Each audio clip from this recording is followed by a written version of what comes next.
So dito nga po mga kalingap, mga ka-Joynatics, may bagong pasabog na naman po dito kay Joy Diwata dahil sa nakaraan. So yan po yung pag-uusapan po natin mamaya mga kalingap, mga ka-Joynatics. Pero bago po natin ipagpatuloy ang video ito sa mga bago pa lang po sa ating munting channel, huwag po natin kalimutang suportahan ang ama ng Kalingap, Kuya Val Santos Matubang at Kalingap Rob. At paunawa, panoorin po muna ang full video bago mag-comment para malaman ang nilalaman nito. So dito nga po mga kalingap, mga ka-Joynatics, may bagong pasabog na naman po dito kay Joy Diwata dahil sa nakaraan. At yan nga po mga kalingap, sa live nga po ni Lorne TV, sinasabi nga po niya dito at paulit-ulit po niya na sinasabi nga po na it takes to tango. Sabi po niya kumbaga sinasabi niya na mula umpisa alam na po ni Joy lahat yung patungkol nga po dito sa girlfriend po ni Kalingap Dan. Kumbaga alam daw po ng lahat nga po parang ang sinasabi pa po dito ni Lorne TV na dun sa sinasabi niya na alam ng lahat, di ibig sabihin parang sinisira din po niya or idinadawit din po niya yung pangalan nga po ni Kalingap Rob dito. Kasi sabi po niya, alam ng lahat, mula umpisa alam ng lahat. 'Di ba? Kaya sinasabi niya it takes to tango. Maging si Joy ay talagang nga idinadawit pa po sa nakaraan, 'di ba? Hindi maka-move on yung mga Team Brooks. Wala na silang makain, 'di ba? Wala na bang pamukbang sa kanila, kaya paulit-ulit na lang sila kahit na matagal na yung issue dito sa Danjoy. Bakit kailangan na balik-balikan pa, di ba? At yan nga po mga kalingap, sabi nga po niya dito, alam din ng lahat, tapos ang pinapalabas lang daw po ngayon ay masama si Dan nga lang daw po, si Dan lang daw po yung masama, kumbaga sa paningin po ng iba. At yan nga po sabi nga po niya dito na darating daw po yung panahon na matatauhan daw po lahat. Tapos iisipin nila na na-strike 2 daw po sila kasi tapos na daw po kay Papa Dan. Tapos na po nilang husgahan nga daw po itong si Papa Dan. Kumbaga napahamak na daw po si Papa Dan, niruyak-ruyakan nga daw po yung pagkatao nga po ni Papa Dan.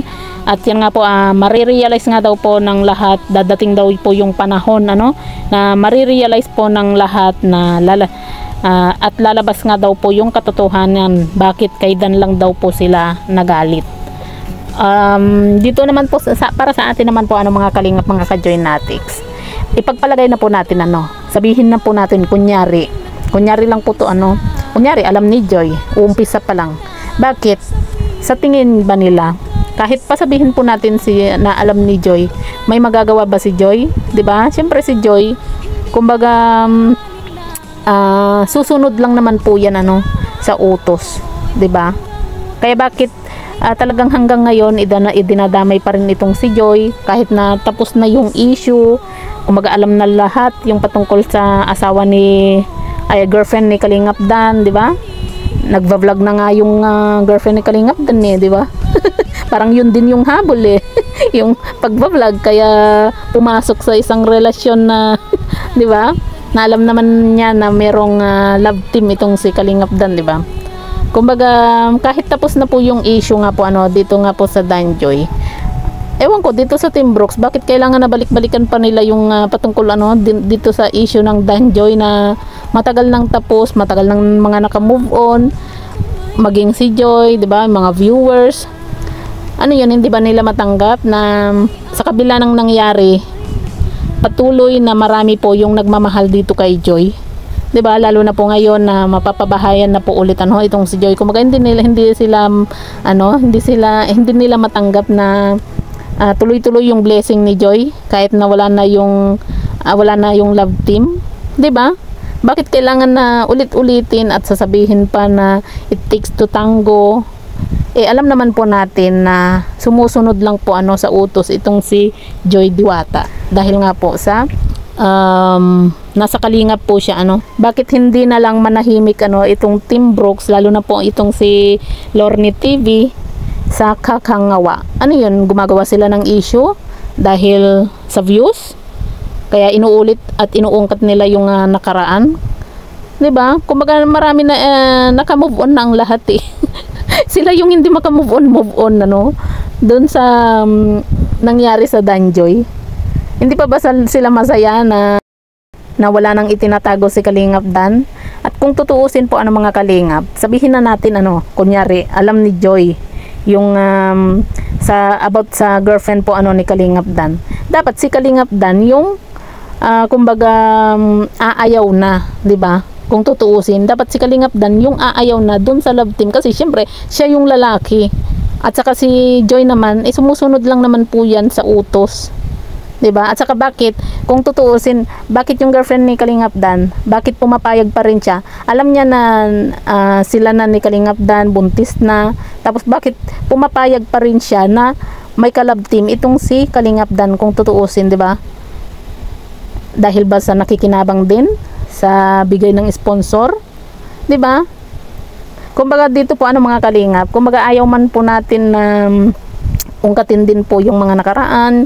Kaso lang ano sila po yung gumagawa ng issue Siyempre, hindi natin maiiwasan na ipagtanggol din po ano itong si Joy kasi nga kita nyo naman 'di ba si Joy, may naririnig ba tayo kay Joy?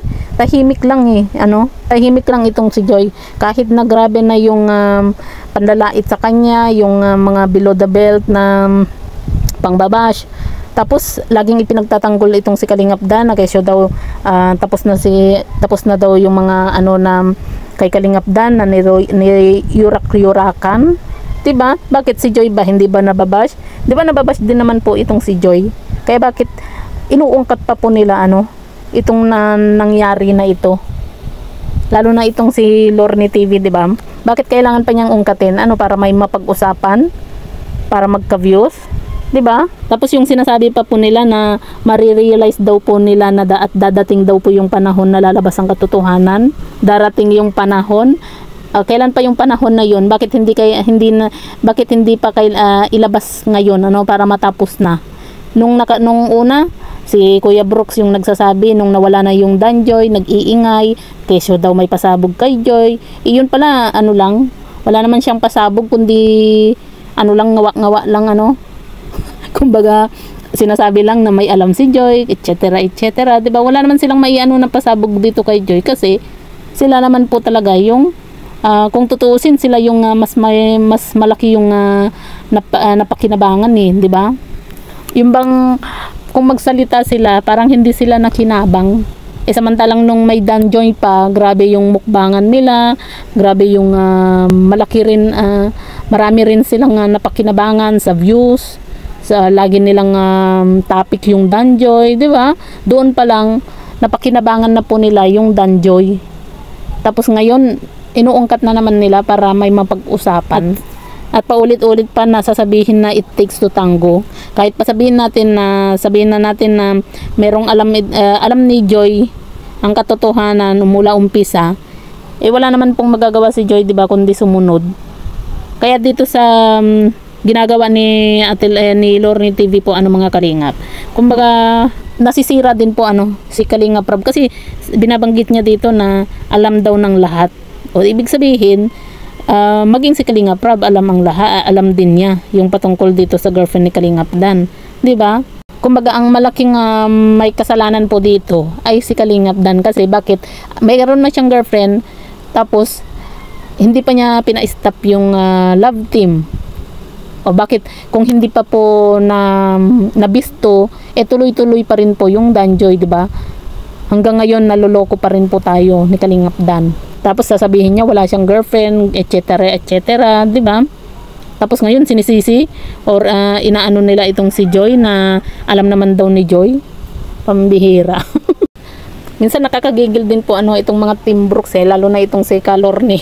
Hindi matigil-tigil yung bunganga para lang siguro may mapag-usapan, 'di ba?